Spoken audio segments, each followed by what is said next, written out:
And welcome back. Today we're pleased to welcome to the show women's tennis coach, Eric Pelton. First off, Coach, thanks for stopping by today. I know it's a busy day. In fact, just getting ready to head down to the Pac West tournament in Surprise, Arizona. So thanks for taking that time out of your busy schedule. You bet. It's good to be here. Yeah, we're excited to be heading down there today to get ready. Of course, we'll talk about that here in just a little bit. But you're in your 10th season as head coach here at Dixie State. You actually opened the program 10 years ago, if you can believe it's been 10 years to that point already. But open the program. Let's rewind a little bit. Let's talk about that. Take us through that story. This is the first time we've had you in studio other than Media Day. So take us back 10, 11 years when you found out that they were opening a women's tennis program here, and how you became to be the head coach here at Dixie State.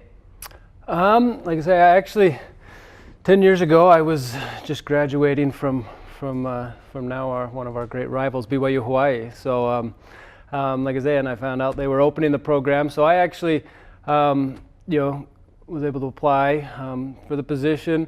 I got the position, and then after graduating from BYU Hawaii, came here, and then it was really about 2 or 3 weeks after getting here that then they announced they were going into the Pac West Conference. So so it was I'd already been helping, for the last 2 years, volunteering and working with BYU Hawaii and their program. So I'd already been, involved, and so it was just a nice transition to then, be able to stay in that conference and build and open a brand new program. And was that always a goal of yours as you played and had other experiences around the sport? You'd like to get into coaching someday? I'd coached tennis for quite a while, from juniors to adults and all of that. And, the thing that just always kept coming back to me, my best experience in tennis was at the college level. It's really almost kind of the only time within tennis that it's a team sport. So not only are you playing individually, but you still have that team experience. And so that was, like I say, my most memorable. And so I kind of got to the point to where, that's what I wanted to do. And that's where, I went back to finish up school at BYU Hawaii, worked with their program, and, and that was my main goal and objective.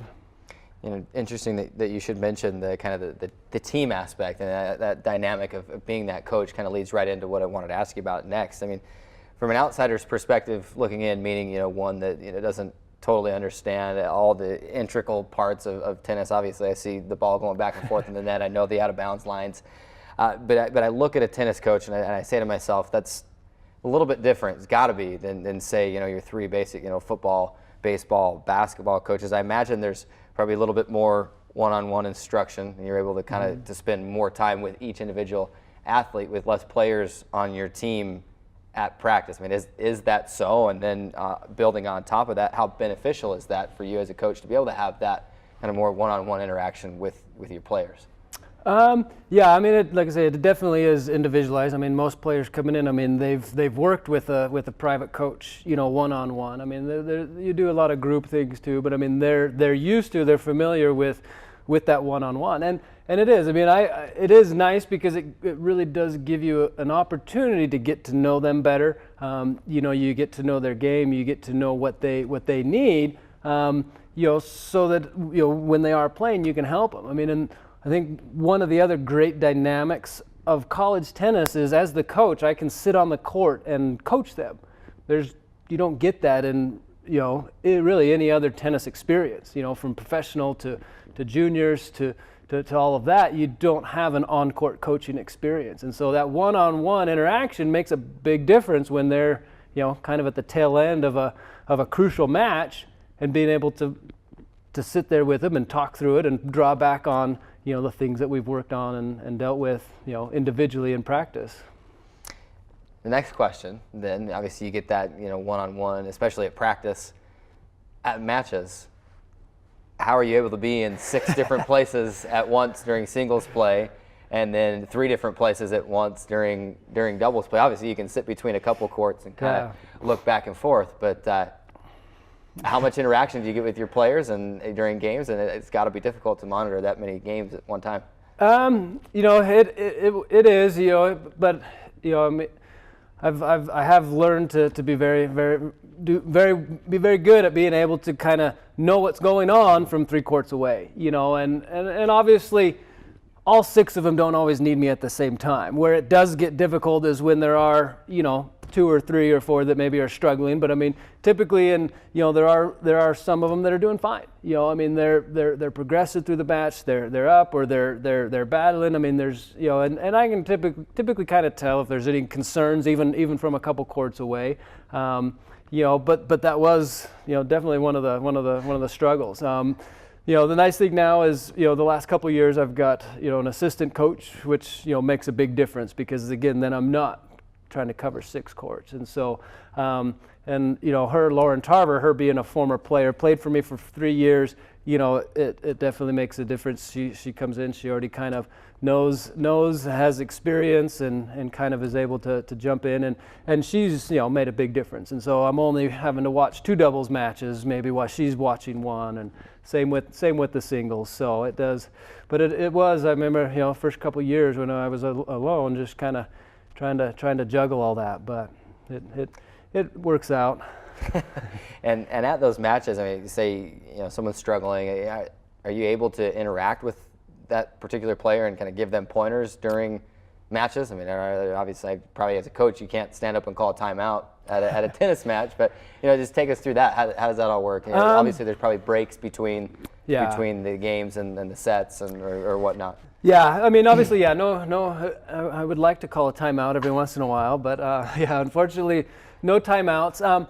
But again, you know, and that's where, you know, the work that we do, it kind of draws back on that, because if they are in the middle of it, you know, we kind of, you know, try to maybe set up some keywords or phrases that kind of, you know, I mean, I can kind of holler out to just kind of help them regain their focus or think about what they need to, you know, and then they do have every odd number of games in a set, you know, they switch sides of the court and they have a 90-second break. And so so we do have that time where they can, you know, again, it's a minute and a half, it's not long, but it is enough time to kind of, you know, help them through some things or, you know, kind of deal with some things if needs be. So it's, you know, they get a, you know, forced timeout, I guess, every couple games to kind of, you know, be there and help regroup. And so that's where it is, you know, I do kind of jump from court to court as they go through their changeovers to kind of, you know, check on them, see how they're going. So, well, good.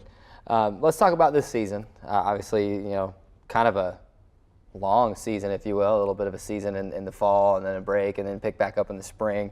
Of course, in the fall, victories over Colorado Christian and Colorado State Pueblo, that's going way back, and a couple wins over Mills College and Notre Dame Namur this spring, and then finishing it off with accomplishing your goal of qualifying for the Pac-West Championships this week and surprise Arizona. So first off, congratulations on qualifying for that tournament, and it's got to feel great to get into that tournament.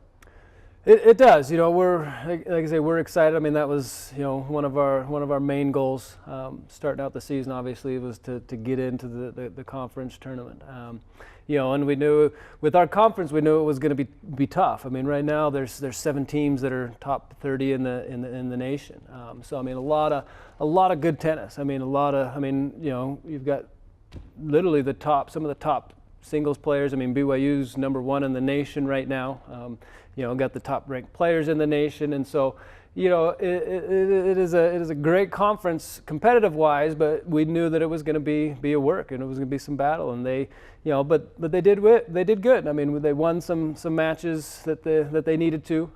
You know, it even came down to, you know, individual singles and doubles matches that were won, and you know, we had a couple players that really kind of stepped up and made some big wins that got us into, you know, into the conference tournament. And so yeah, they're excited to be making the trip to be able to go down and compete.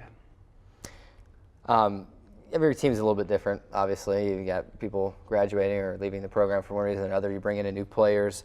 This year's team has been kind of a younger team. You know, no seniors on the roster, a couple freshmen, a sophomore. You know, Caroline Kukaris, a sophomore, Lacey Hancock, you know, local freshman. You look at your team this year, and who's been that leader throughout this season, has kind of stepped up and been like, you know, been the vocal leader? You know, if we talk vocal wise, I'm sure all the girls will mention Lacey just because she doesn't stop talking sometimes. No, she's always got something to share or a joke, but no, you know, and the great dynamics of them is, you know, they all kind of in one way or another kind of lead. I mean, Caroline and Laura have kind of been our captains. You know, like I say.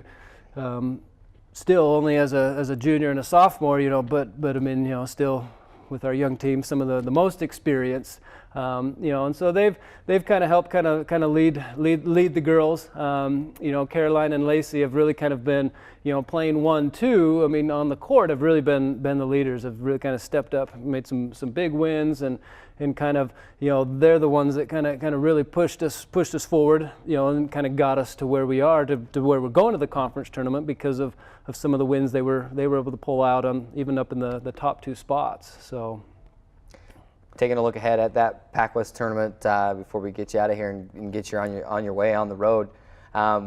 First of all, why surprise Arizona? I think some people might look at that and say, is there a Pac West team in Arizona? Is there some sort of a affiliation there? You know, why surprise? Yeah, like I say, there isn't. Obviously, Grand Canyon used to be, but they left quite a while ago. But with surprise, I think it just kind of came down to logistics. Right now, you know, especially this year with 12 teams going into the Pac West tournament, they also at the same time host the men. So you have another 8 teams, and so it just comes down to courts. And there in Surprise, there's a 25-court facility, which just, it allows all of the women's singles matches. So, I mean, you've got, you know, 4 team matches, you know, 8 teams at once, all playing at the same time, you know, where in the past, you know, one team would play and then, you know, before they were even almost done, the next team's getting on the courts, and the next one, and the next one. I mean, and it was an all-day event, you know, just to try to squeeze all those matches in. And so logistically, being able to play every match at the same time, you know, and then they do the men's in the afternoon, it just kind of makes it a whole lot easier. And that way, you know, you get through your match, you know you've got a break until the next start time, where before you didn't know when you were going to start because, you know, and they were ending the match early just to get the other, you know, once it was decided, to get the other matches on. So, and that, one of the reasons I think they also picked that facility is that's where they have in the past held actually the Division II Nationals. So the Nationals have been played on those same courts. I mean, it's a large, wonderful facility, and no Pac West teams, but it's kind of a central, you know, all the Hawaii teams, California teams, and then us. It's kind of right in the middle almost. So you look at your opponent you get in as the 12th seed. You'll be taking on the 5th seeded Point Loma Sea Lions. Of course, you look at Point Loma. They're not a team that you played throughout the season. 9 and 10. You kind of look at their schedule. They've been tough at home. 1-4 record for Point Loma. On the road, they did defeat Sonoma State, a pretty tough regional opponent. Fell to Cal State, LA. When you look at Point Loma, what do you see?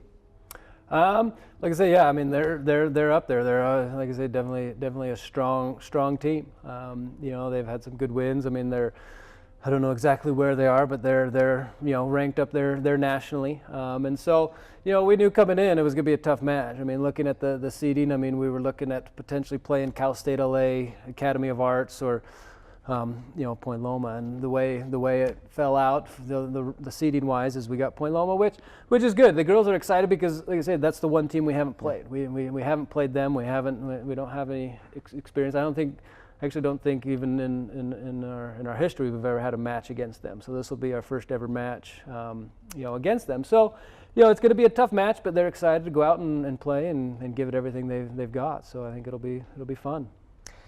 Well, again, we appreciate you stopping by and taking time out of your busy schedule. We'll let you get out of here so you can get on the road and get down to that match. But we wish you the best of luck against Point Loma and hopefully against a few other opponents as well. Thanks for stopping by. You bet. It was good to be here. Thank you. With that, we'll take our next break.